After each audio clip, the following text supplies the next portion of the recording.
घरापासून दूर गेल्यानंतर सगळ्यात पहिले मोठा फरक पडतो तो म्हणजे आईचं किचन सुटतं. आणि आईने लावलेल्या ज्या खाण्यापिण्याच्या सवयी असतात, ज्याला मी चांगल्या सवयी म्हणेन, त्या सवयीपासून ते मूल हळूहळू लांब जायला लागतं. बरीच मुलं आहेत, मी आजकाल बघितलं, हेल्थ कॉन्शियस आहेत, पण त्यांना वेगवेगळे ऑप्शन्सच माहिती नाही आहे. की जी मुलं खाऊन पिऊन शाळेमध्ये येतात त्यांचं सगळं लक्ष अभ्यासामध्ये राहतं, पण पोटात भूक आहे आणि वर्गामध्ये काही शिकवत असतील तर त्याचं कॉन्सन्ट्रेशन त्या मुलाचं खूप कमी राहतं. परीक्षा आली की मुलांची जागरणं सुरू होतात.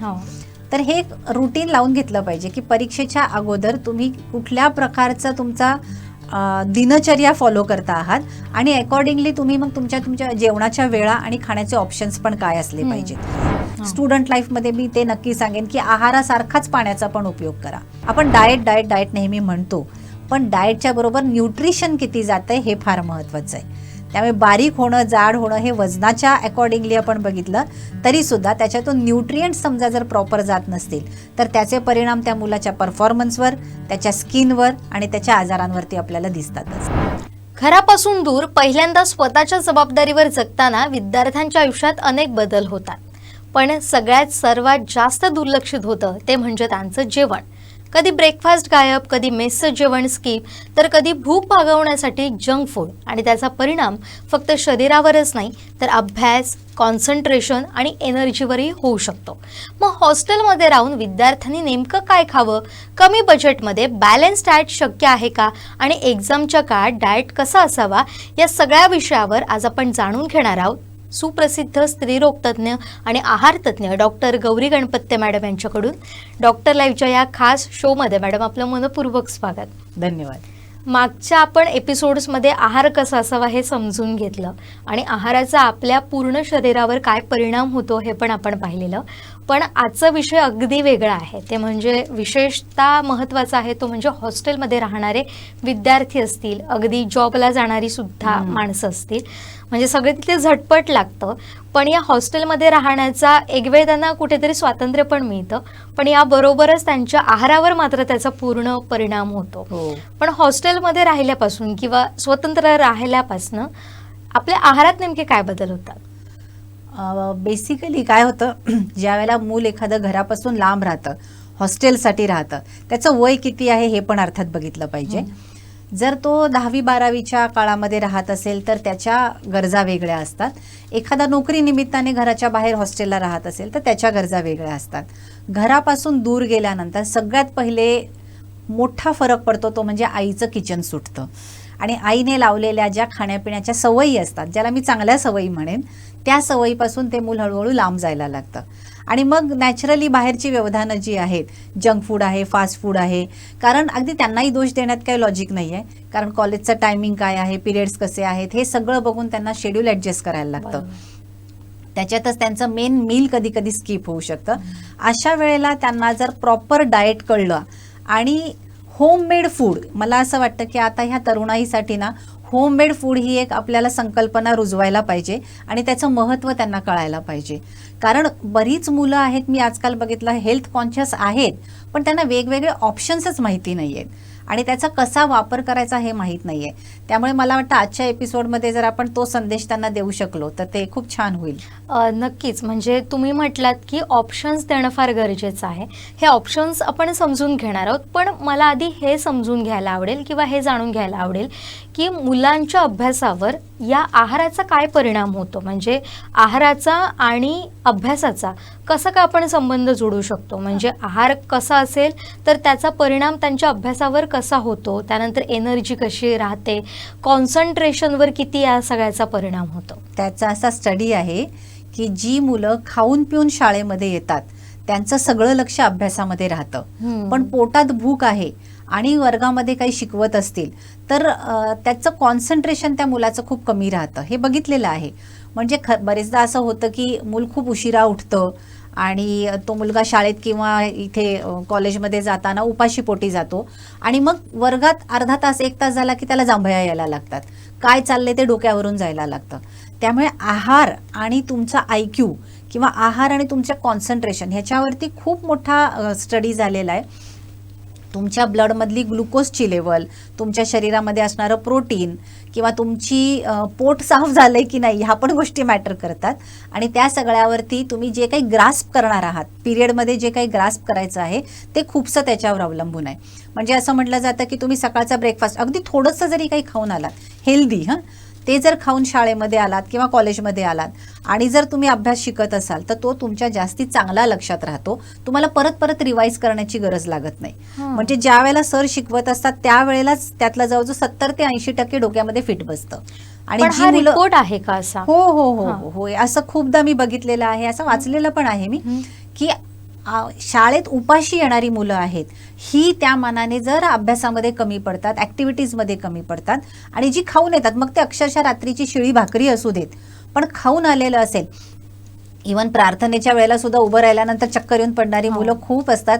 माझ्याकडे खूप मुलं आणली जातात आणि त्यांच्या हिस्ट्रीमध्ये असं लक्षात येतं 50% मुलं आजकाल सकाळची शाळा असेल तर उपाशी पोटी शाळेमध्ये जातात. बरोबर. म्हणजे थोडक्यात हे उपाशी पोटी शाळेत जाणं आणि त्यानंतर अभ्यासावर, त्यानंतर शिक्षणावर, खेळावर तुमचं अजिबात लक्ष राहत नाही. त्यामुळे थोडं तरी खाणं गरजेचंच आहे. थोडंसं खा, पण खा. बरोबर.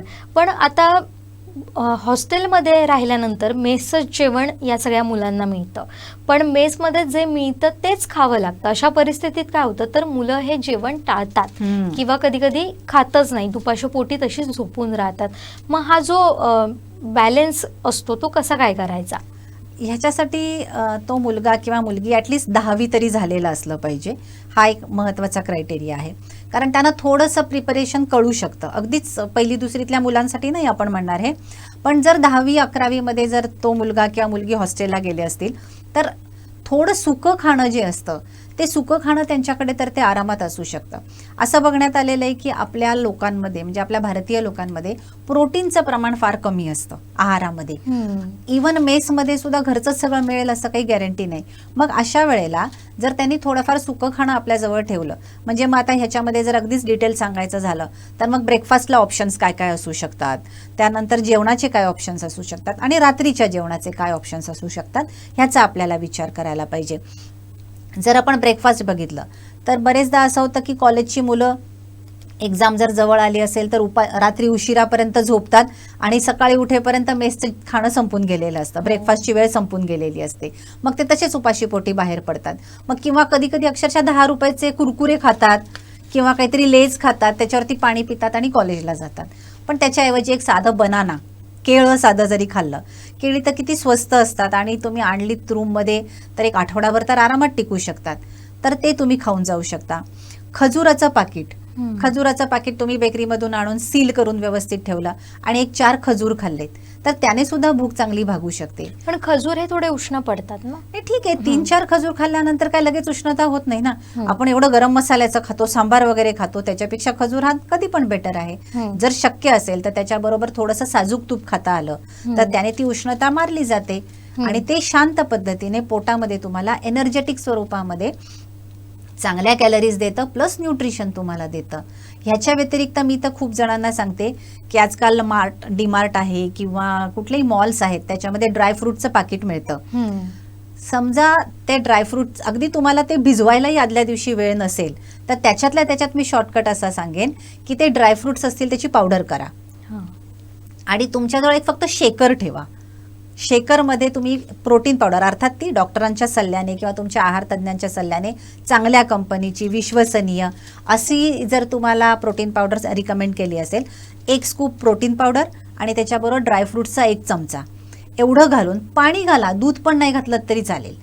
हे मस्त शेक करा आणि जर तुमचा स्किप झाला असेल, तुमची मेसची वेळ स्किप झालेली असेल, तेवढं जरी तुम्ही खाऊन गेलात तरी तुमचे 2-2.5 तास एकदम छान जाऊ शकतात. आणि हे करायला किती वेळ लागतो? फक्त जेमतेम 5 मिनिटं. हे तुम्ही वापरू शकता. त्याच्याबरोबर अगदीच काही नाही मिळालं तुम्हाला तर गूळ आणि शेंगदाणे हे तर सगळ्यात बेस्ट आहे. गूळ समजा आपला सेंद्रिय गूळ असेल तो, आणि शेंगदाणेतून तुम्हाला प्रोटीन्स मिळणार आहेत. तुम्हाला गुळामधून नॅचरल स्वीट तुमच्या पोटामध्ये जाणारे, तुमची ग्लुकोजची लेवल, रात्री काय खाल्लं असेल नसेल, उशिरा जेवण झालं असेल, रात्रीचं जेवण आवडलं नसेल तर त्यावेळेला तुम्ही अशा प्रकारचा ब्रेकफास्ट करून जाऊ शकता. आणि ह्याच्यामध्ये खायला अगदी काहीच वेळ लागत असल्यामुळे तुम्हाला म्हणजे स्किप करण्याची पण गरज नाही आहे ना. तर तो तुमचा नाश्त्याचा चांगला ऑप्शन होऊ शकतो. दुपारी मेसमध्ये बऱ्याचदा असं असतं की मोठ्या प्रमाणामध्ये जेवण करताना भातामध्ये कुठे सोडा घातलेला आहे, मग तो खाल्ल्यानंतर पोट फुगतं असं काही जण सांगतात. मग अशा वेळेला जर चपाती मिळत असेल तर तुम्ही चपाती खाऊ शकता. प्रत्येक वेळेलाच भातात सोडा असतो असं नाही, पण पोळी भाजी भात आमटी हा जो आपण म्हणतो की चार प्रकारचे अन्न घटक त्याच्यामध्ये असले तर जास्तीत जास्त मिळणाऱ्या भाज्या खाण्याचा प्रयत्न करा. एखाद्या वेळेला समजा जर भाजी तिखट लागली किंवा मसालेदार लागली तर मग अशा वेळेला तुम्ही घरामधून छोटे छोटे डबे तयार करून जा आणि ते छोटे डबे तुम्ही मेसमध्ये घेऊन जाऊ शकता. समजा जर तुम्हाला तिखट लागला तर थोडासा गूळ घाला किंवा साखर घाला त्याच्यात. अगदीच एखादी भाजी नाही आवडली तर तुम्ही घरामधून वेगवेगळ्या प्रकारच्या चटण्या, मी सगळ्या आयांना नेहमी सांगते, शेंगदाण्याची चटणी, खोबऱ्याची चटणी, कारळ्याची चटणी, जवसाची चटणी, कुठलीही म्हणजे त्याच्यामध्ये वेगवेगळे प्रकार करू शकता. आणि ती 1 चमचा चटणी समजा जर मेसमध्ये घेतली तुम्ही, अगदी तुम्ही कॉलेजमधून डायरेक्ट मेसमध्ये येत असाल तर मेसमधले जे काका आहेत किंवा मावशी आहेत त्यांना सांगायचं हे फ्रीजमध्ये डबा माझ्या नावाचा ठेवून द्या. आणि तेवढं जरी तुम्ही घेतलं तरी सुद्धा तुम्हाला त्या 2 पोळ्या तरी जाऊ शकतात. भात एक वेळ नाही गेला तरी हरकत नाही. कधी कधी असं होतं की उसळ चांगली असते पण ती कशाबरोबर खायची, मग अशा वेळेला तुम्ही दाल राईस खाऊ शकता, उसळ राईस खाऊ शकता. उसळीमधून प्रोटीन्स जातात. तुम्हाला तो रस्सा जर आवडत नसेल तर नुसत्या त्यातली दाणे असतात ते दाणे खाऊ शकता. असं वेगवेगळ्या प्रकाराने तुम्ही करू शकता. कधीतरी मी तर सांगते की तुपाचा एखादा छोटा डबा घ्या, गूळ घ्या, तूप गूळ आणि 2 पोळ्या खाल्ल्या तर ॲटलिस्ट तुम्हाला गव्हातून मिळणारं प्रोटीन तरी मिळेल. ते तरी स्किप करू नका. बरं, ते स्किप केल्यानंतर तुम्ही त्याला पर्याय म्हणून दुसरं काय खाता, तर बाहेर गेल्यानंतर मिसळपाव, वडापाव, उसळपाव, त्याच्यातून तुम्हाला तेवढं प्रॉपर न्यूट्रिशन मिळणार नाही ना. त्यामुळे मेसमध्ये जनरली अजून तरी आपल्याकडे पोळी भाजी भात आमटी असाच मेनू असतो. आणि अगदी समजा जर तुम्हाला नाही आवडली मेस तर मेस बदला. बरेचदा काय होतं ग्रुपिझममध्ये एखाद्याला नाही समजा एखाद्या मेसमधलं जेवण आवडत तरी पण मित्र आहेत म्हणून ते जबरदस्तीने करत राहतात. एकतर तुम्ही तुमचं जेवण अपग्रेड करा, म्हणजे तुम्ही मेसमधलं जेवण स्किप करू नका, पण तुमचं मील अपग्रेड करायचा प्रयत्न करा. त्याला थोडंसं ह्युमन म्हणण्यापेक्षा मदर्स टच द्या. घरामध्ये जर असं झालं तर आईने काय केलं असतं असा विचार करा आणि हे छोटे छोटे डबे तुम्ही कॅरी करू शकता. इवन रात्रीच्या जेवणाच्या बाबतीमध्ये पण तसंच आहे. शक्यतो मेसमधलं जेवण हे रात्रीचं, बऱ्याच मेसमध्ये कधी कधी दुपारची भाजी असते किंवा त्याच्यामध्ये काहीतरी घालून फोडणीचा भात केलेला असतो.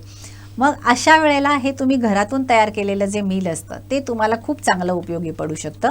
एखाद्या वेळेला तुमचं पोट नाही भरलं तिथे तर तुम्ही घरी आल्यानंतर गुळ शेंगदाणे आहेत किंवा रोस्टेड चना आहे ते खाऊ शकता, फ्रूट खाऊ शकता एखादं.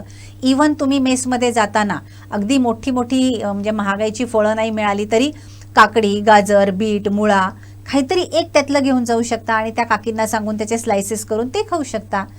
फक्त गरज आहे ती मेंटॅलिटी चेंज करण्याची. कारण अमुक एक नाही मिळालं, मेस बंद झाली म्हणून आपण एकाच्या ऐवजी 2 गाजरं खाल्ली असं करण्यापेक्षा आपण काय करतो, हे नाही आज मेस बंद आहे ना, चल मी जाणार आणि वडापाव खाऊन येणार किंवा पिझ्झा खाऊन येणार. पण त्याच्या अगेन्स्ट तुम्ही काय मिळवता आहात ना हे पण फार महत्त्वाचं आहे. सो मी परत तेच सांगेन, होममेड फूड आणि नॅचरल फूड याचा आपण सगळ्यांनी आता ती एक ना चळवळ जोर धरायला पाहिजे. बरोबर, सुरू होईल पण त्याला थोडासा वेळ तर नक्की लागेल. कुठून तरी सुरुवात करायला पाहिजे आपण. कदाचित आपल्या या एपिसोड नंतर अनेकांचा माइंडसेट नक्कीच चेंज होऊ शकतो. आता तुम्ही बऱ्याच गोष्टी बोललात, त्यामध्ये आता आणखीन एक मुद्दा असा येतो की रात्रीपर्यंत मुलं अभ्यास करत असतात, मग अशावेळी त्यांना भूक लागते. मग जर रात्रीच्या वेळी भूक लागली अभ्यास करत असताना, कारण अभ्यास पण तो पूर्ण सातत्य पण टिकून ठेवायचं असतं, पुन्हा तुम्हाला दुसऱ्या दिवशी सकाळी उठून कॉलेजमध्ये पण यायचं असतं, मग अशावेळी काय खावं आणि काय खाऊ नये, काय याबद्दल सांगाल? हा एक महत्त्वाचा मुद्दा आहे. बरेचदा असं होतं की एक्झाम पिरियडमध्ये मुलांचं जागरण खूप होतं, त्यावेळेला ॲसिडिटी वाढते आणि मग अशा वेळेला बाहेर जाऊन मुलं काहीतरी एनर्जी ड्रिंक पितात, चहा पितात, कॉफी पितात. जर ती दुधाची असेल आणि चांगल्या प्रकारे बनवली असेल तर ते काय वाईट नाही आहे, पण तुम्ही किती क्वांटिटीमध्ये पिताय आणि किती वाजता पिताय हे पण तेवढंच महत्त्वाचं आहे. पण ह्याला ऑप्शन सुद्धा आपल्याला 2-4 देता येतील. म्हणजे जर तुम्हाला शुगरी फूड खायचं नसेल तर आवळा ज्यूस मिळतो. आवळा ज्यूसमध्ये शुगर नसते. तुम्ही जर फक्त आवळा ज्यूस नुसतं पाण्यामध्ये मिक्स करायचं आणि जर ते पिलत तर त्याच्यामधून तुमची ॲसिडिटी पण कमी होणार आहे, नॅचरल व्हिटॅमिन सी मिळणार आहे तुम्हाला. आजकाल सगळीकडे मला वाटतं कोकमचं सरबत मिळतं, त्या सरबताचे टीन असतात ते तुम्ही वापरू शकता. किंवा आणखी जर तुम्हाला भूक लागली असेल तर तुम्ही वेफर्स आणि कुरकुरे खाण्यापेक्षा चणे फुटाणे खाऊ शकता, भाजलेले शेंगदाणे खाऊ शकता. त्याच्यावरून तुम्ही एखादा हेल्थ ड्रिंक, म्हणजे ह्याच्यामध्ये काही ठिकाणी बघा पायनॅपल स्क्वॅश मिळतं किंवा आणखी फ्रूट ज्युसेस मिळतात. ॲक्च्युली आपण तसं म्हणतो की हे फ्रूट ज्युसेस तसे योग्य नाहीत, पण चहा, कॉफी आणि एनर्जी ड्रिंकमध्ये ज्याच्यामध्ये खूप जास्ती हाय शुगर असते त्याच्यापेक्षा हे नॅचरल स्क्वॅशेस असतील हे तर त्यातल्या त्यात बेटर आहे ना, त्याचा आपण उपयोग करू शकतो. फळं खाऊ शकता तुम्ही रात्रीच्या वेळेला, मोसंबी किंवा असे थोडेसे ऑरेंजी किंवा थोडंसं सायट्रस फ्रूट्स हे समजा जर रात्रीच्या वेळेला खाल्ले तुम्ही तर तुमच्या शरीरामध्ये त्याच्यामधून फायबर्स पण जाणार आहेत, व्हिटॅमिन सी पण मिळणार आहे आणि ॲसिडिटीसाठी मुळात ते खूप चांगले आहेत. तर अशा प्रकारे तुम्ही तुमचं रात्रीचं डाएट आहे किंवा रात्रीच्या जागरणाच्या वेळा आहेत त्या सेट करू शकता. पण विशेषतः हे एक्झाम टाईममध्ये हे प्रमाण जास्त असतं, रात्री उशिरापर्यंत अभ्यास करण्याचं. मग ते 3 अगदी 4 वाजेपर्यंत पण बसून मुलं अभ्यास करू शकतात, दुसऱ्या दिवशी जाऊन एक्झाममध्ये ते बसतात, पण त्यानंतर पूर्ण एनर्जी ड्रेन झालेली असते, थकवा असतो आणि त्या पुढच्या एक्झामचं मात्र अजिबात अभ्यास होत नाही. मग अशा वेळी नेमकी काय काळजी घ्यावी? आणि बऱ्याचदा काय होतं तर एनर्जी ड्रिंक आणि असे सुद्धा प्रकार केले जातात, तर ते कितपत योग्य आहे त्याबाबत तुम्ही काय सांगाल? मी नेहमी सांगेन की परीक्षेची जशी तुम्ही तयारी करता, परीक्षा आली की मुलांची जागरणं सुरू होतात, तर हे रुटीन लावून घेतलं पाहिजे की परीक्षेच्या अगोदर तुम्ही कुठल्या प्रकारचा तुमचा दिनचर्या फॉलो करता आहात आणि अकॉर्डिंगली तुम्ही मग तुमच्या जेवणाच्या वेळा आणि खाण्याचे ऑप्शन्स पण काय असले पाहिजेत हे पहिले आधी बघितलं पाहिजे. कारण परफॉर्मन्सचा आपण जेव्हा विचार करतो त्यावेळेला जेवढी तुमची झोप झालेली असते, तुम्ही मेंटली स्टेबल असता आणि तेवढेच तुमचे हंगर हार्मोन, सटायटी हार्मोन, सगळे हार्मोन्स जे असतात हे सुद्धा तुमचे लेवलमध्ये राहतात. मग नाहीतर काय होतं, परीक्षेच्या वेळेला समोर वाघ असतो आणि आपल्याला खायला दिलेलं नंतर काही खाल्लेलं लागत नाही अंगाला. तसंच होतं की परीक्षा द्यायची आहे जाऊन तुम्ही खाल्लं तरी तुम्हाला सटायटी येत नाही, कधी कधी कितीही जरी खाल्लं तरी भूक भागत नाही. अशा गोष्टी होत राहतात. त्यामुळे आपले हार्मोन्स रेग्युलर ठेवण्याचं काम सुद्धा ह्या काळामध्ये लक्षात ठेवलं पाहिजे आणि त्याच्यासाठी प्रॉपर डाएट असला पाहिजे, सात्विक आहार असला पाहिजे. परीक्षेच्या काळामध्ये शक्यतो गरम मसाल्याचे पदार्थ खाणं टाळावं, बाहेरचं खाणं टाळावं. म्हणजे मी सांगेन की मग आमलेट खाणं किंवा अंडा भुर्जी खाणं हे असं टाळण्यापेक्षा नुसतं बॉइल्ड एग खाल्लं तर ते बेटर आहे. किंवा बाहेर जाऊन तुम्ही काय म्हणतो आपण ते चायनीज फूड वगैरे खातो ते टाळून नुसतं तुम्हाला समजा हॉटेलमध्येच खायचं असेल तर दाल खिचडी खाऊ शकता, ज्याच्यातून तुम्हाला प्रोटीन्स मिळू शकतात. कढी खिचडी खाऊ शकता. इवन मी तर सांगेन की समजा जर उन्हाळ्याच्या दिवसामध्ये तुमच्या एक्झाम्स असतील तर रात्रीच्या ह्याला काय करायचं, तर प्रत्येक वेळेला चहा कॉफी करण्यापेक्षा आजकाल ताजं ताक पण मिळतं, ताक मिळतं, दही मिळतं. थोडंसं फक्त घुसळायचं आहे ना, तेवढं घाला, त्याच्यामध्ये पाणी घाला आणि ते एक ग्लास भरून जर घेतलं तर पोट किती थंड राहील तुमचं. प्लस तुम्हाला नॅचरल न्यूट्रिएंट्स पण मिळतात ना, लॅक्टोबॅसिलस मिळतात तुम्हाला. लॅक्टोबॅसिलस आपल्या पोटाच्या म्हणजे आतड्यांच्या हेल्थसाठी अतिशय चांगलं असतं. म्हणजे आपण उलट सांगतो की दुपारच्या जेवणामध्ये दही घ्या. परीक्षेच्या दरम्यान जर तुमचं पोट साफ ठेवायचं असेल किंवा इवन ॲसिडिटीचा त्रास व्हायला नको असेल, स्ट्रेसचा त्रास व्हायला नको असेल तर तुमच्या जेवणामध्ये 1 वाटी दह्याचा अंतर्भाव करायला हरकत नाही आहे. सकाळी उठताना सुद्धा तुम्ही म्हणजे मी खूपदा सांगते की 1 चिमटीभर दालचिनी तेवढी जरी गरम पाण्यामध्ये टाकून घेतली किंवा गरम नाही मिळालं, नुसत्या साध्या पाण्यामध्ये जरी 1 चिमटीभर दालचिनी टाकून घेतली तरी तुमचा पचनाचा वेग आहे तो व्यवस्थित होतो, सुधारतो आणि तुम्हाला भूक पण चांगली लागते आणि पचन पण चांगलं होतं. तर अशा छोट्या छोट्या नुसक्यांचा वापर करायला काही हरकत नाही आहे. मधल्या आदल्या वेळेमध्ये भूक लागली समजा तर तुम्ही जशी पाण्याची बॉटल घेऊन जाता, त्या पाण्याच्या बॉटल बरोबर एक छोटीशी 50-100 ml ची जिरा सोडाची जशी बॉटल असते ना, त्याच्यामध्ये 1/4 ताक आणि बाकीचं सगळं पाणी एवढं जरी घालून एवढं पातळ जरी पिलं तरी सुद्धा त्याने पोटामध्ये एक थंडाई येते, शांतता येते. सो सीझन काय आहे त्याप्रमाणे तुम्ही तुमचं कुठलं ड्रिंक वापरायचं आणि पाण्याला तर पर्याय नाही आहे. स्टुडंट लाईफमध्ये मी ते नक्की सांगेन की आहारासारखाच पाण्याचा पण उपयोग करा.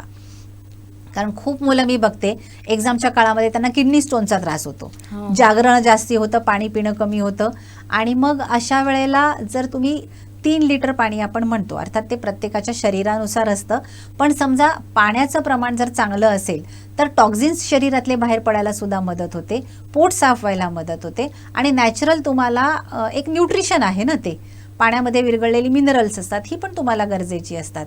सो जसं आपण मॅक्रोन्यूट्रियंट मायक्रोन्यूट्रियंट म्हणतो, तसं पाणी हा सुद्धा आपल्या आहाराचाच एक भाग आहे, हे विद्यार्थ्यांनी लक्षात ठेवलं पाहिजे. नक्कीच. पण या सगळ्याबरोबरच हॉस्टेलमधल्या मुलांचा आणखीन एक प्रॉब्लेम समोर येतो, तो म्हणजे जेव्हा ते हॉस्टेलमध्ये जातात तेव्हा एकतर ते जाड होऊनच परत येतात किंवा एकदम बारीक होऊन परत येतात. यामागची काय कारणं असू शकतात? 2 कारण आहेत. एक मूल जर बारीक झालं असेल तर, आणि एक जाड झालं असेल तर.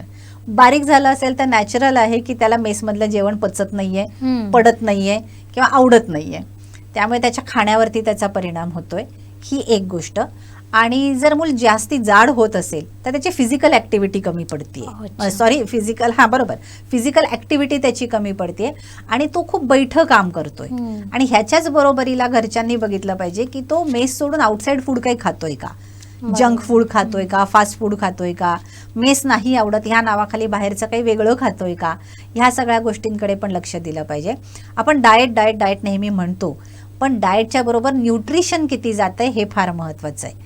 त्यामुळे बारीक होणं, जाड होणं हे वजनाच्या अकॉर्डिंगली आपण बघितलं तरी सुद्धा त्याच्यातून न्यूट्रिएंट्स समजा जर प्रॉपर जात नसतील तर त्याचे परिणाम त्या मुलाच्या परफॉर्मन्सवर, त्याच्या स्किनवर आणि त्याच्या आजारांवरती आपल्याला दिसतातच. अगदीच. पण या सगळ्याबरोबर मगाशी बोलता बोलता जो पाण्याचा मुद्दा आलेला होता, त्यामध्ये आणखीन एक काही मुद्दे आपले राहून गेलेले आहेत. त्यामध्ये तुम्ही म्हटलात की मुलं पाणी कमी पितात, पण जेव्हा हायड्रेशन कमी होतं त्यामुळे त्याचा कॉन्सन्ट्रेशनवर आणि आपल्या आरोग्यावर नेमका काय परिणाम होतो यावर आपण जरा सविस्तरानं बोलूया. कसं होतं ना, कॉलेजमधल्या मुलांना किंवा हॉस्टेलमधल्या मुलांना आपण जंक फूड खाऊच नका असं सांगू नाही शकत. मी असं म्हणेन की तुम्ही 80% समजा जर हेल्दी फूड खात असाल तर 20% तुम्हाला परमिटेड आहे की तुम्ही बाहेरचं फूड खाल. बाहेरच्या फूडमध्ये मॅक्झिमम असतात तो मैदा असतो, आणि काय म्हणतो ना आपण, स्टार्ची फूड असतं सगळं, जे खाल्ल्यानंतर आतड्यांना चिकटतं. म्हणजे एक साधं उदाहरण मी पेशंट्सना सांगते. आपण कणिक भिजवतो, कणिक भिजवताना ती किती हाताला चिकटते, त्याच्यापेक्षा आपण जेव्हा मैदा भिजवतो, मैदा किती हाताला चिकटतो, तर मैदा खूप चिकटलेला असतो. कणिक आपण नुसती अशी मळली तरी सुद्धा हात आपला मोकळा होतो, पण कणिक मैदा ज्या वेळेला आपण घेतो त्यावेळेला तो साफ करायला आपल्याला खूप कष्ट करायला लागतात. सेम तसंच आहे, तुम्ही जर मैद्याचे पदार्थ जास्ती खात असाल, मग ते पाव असेल किंवा पिझ्झा असेल, चायनीज पदार्थ असतील, सगळं जे जंक फूड आहे ते सगळं जे आहे ते मैद्यापासून बनलेलं आहे. तर ते पोटात गेल्यानंतर आतड्यांच्या वॉलला चिकटतं, त्यामुळे 2 परिणाम होतात. एक तर पोट साफ होत नाही, आणि दुसरी गोष्ट आतड्यांमधून आपल्या जे पाचक स्त्रावांचं स्त्रवण होत असतं ते प्रॉपर होत नाही. त्यामुळे मुलांना पचन पण व्यवस्थित न झाल्यामुळे कॉन्स्टिपेशनचा त्रास होऊ शकतो. त्यात त्यांचं सगळं बैठं काम असतं, अभ्यास ह्या एका कामासाठीच मुलांना पाठवलेलं असतं हॉस्टेलला. सो ते जर बसून अभ्यास करत असतील तर त्यांची फिजिकल ॲक्टिव्हिटी काही नाही, त्यामुळे आतड्यांचं काम कमी होतं आणि कॉन्स्टिपेशनचा त्रास त्यांना वाढतो. कारण त्यांच्या जेवणामध्ये जास्ती गरम मसाल्याचं, तिखट, आंबट, तेलकट आणि हे मैद्याचे पदार्थ जास्ती असतात. मग असं म्हणलं जातं ना की सकाळी तुम्ही उठल्यानंतर पोट साफ झालं तर त्याच्यासारखं सुख नाही आहे. त्यांच्या जेवणामधून हे फायबर फार कमी जातात. म्हणजे ना ते फ्रूट्स खातात, ना सॅलड्स खातात, ना कोशिंबिरी खातात, ना मेसवाल्यांना ते परवडतं आणि ना मुलांना त्याचं महत्त्व आहे. मुलं बाहेरून आणून बिस्किटं खातील पण बाहेरून आणून गाजरं खात नाहीत कधी, हा प्रॉब्लेम होतो. मग त्यामुळे समजा जर आपल्याला ह्याच्यातून बाहेर पडायचं असेल तर नॅचरल फूड, सॅलड्स आणि जास्ती व्हेजिटेबल्स आणि फ्रूट्स यांचा त्यांनी वापर करायला पाहिजे. आणि हे पाण्याबरोबर समजा जर पाण्याचं काय होतं, तुम्ही खाल्ल्यानंतर ते सगळं त्या जे पाणी असतं त्याच्यामध्ये हे सगळं डिझॉल्व होतं ना, आणि जर कॉन्स्टिपेशन होत असेल आणि जर तुम्ही पाणी पित असाल तर तुमच्या आतड्यांवरती पण प्रेशर येतं, स्टूल फॉर्मेशनला मदत होते. काही जणांना संडासला जो खडा होतो त्यांना आपण सांगतो पाण्याचं प्रमाण शरीरामधलं वाढवा आणि फायबरचं प्रमाण वाढवा, त्यांना हा कॉन्स्टिपेशनचा त्रास होणार नाही. अगदीच, फार अगदी समजून तुम्ही सांगितलं. आणि पाण्याचं महत्त्व काय आहे हे तुम्ही प्रत्येक वेळी सांगत असता, पण यावेळी जरा आणखीन सविस्तरानं तुम्ही सांगितलात. पण या बरोबरीनं जेव्हा एखादं मूल हॉस्टेलमध्ये जात असेल तेव्हा आधी पालकांनी काय काळजी घ्यायला पाहिजे? त्यांच्या बॅगमध्ये असेल किंवा जर ते त्यांना भेटायला हॉस्टेलवर गेले तर रूममध्ये जाताना नेमक्या काय गोष्टी घेऊनच जायला पाहिजे? हे महत्त्वाचं आहे. खूपदा असं होतं की पालक भेटायला आल्यानंतर मुलं आग्रह करतात की आपण हॉटेलला जेवायला जाऊया. बऱ्याच ठिकाणच्या, म्हणजे मी स्वतः पण हॉस्टेलमध्ये राहिलेली आहे, माझी मुलं पण हॉस्टेलमध्ये राहिलेली आहे, त्यामुळे मी 2 जनरेशन बघितलेले आहेत काय चालतं ते. जनरली पेरेंट्स आल्यानंतर मुलांचा आग्रह असतो की बाहेर जाऊया जेवायला, आणि आई वडील पण मग घेऊन जात असताना कुठेतरी रेडीमेडच तयार केलेलं फरसाण घेऊन जातील किंवा आणखी असंच काहीतरी तत्सम नेत असतात, बेकरी प्रॉडक्ट घेऊन जात असतात. तर मला त्यांना असं सांगायचं आहे की तुम्हाला जर काय द्यायचं असेल तर त्यांना शिकवण द्या, आणि ती शिकवण काय म्हणून द्या तर होममेड फूड आणि हेल्दी फूड. ही घरामधून बाहेर पडताना जी संस्कारांची शिदोरी आहे ती जर तुम्ही त्यांच्या पिशवीमध्ये टाकलीत तर ती मुलं हेल्दी फूड चॉईसेस करायला शिकतील.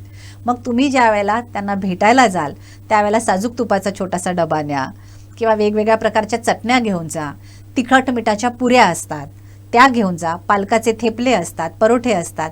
हे 4-5 दिवस किंवा आठवडाभर व्यवस्थित छान टिकतं, त्याच्या पलीकडे नाही टिकू शकत. तुम्ही वेगवेगळ्या प्रकारची धान्य असतात, मिश्र धान्यांचे लाडू घेऊन जा, नाचणीचे लाडू आहेत, मुगाचे लाडू आहेत, असं काहीतरी घेऊन जा.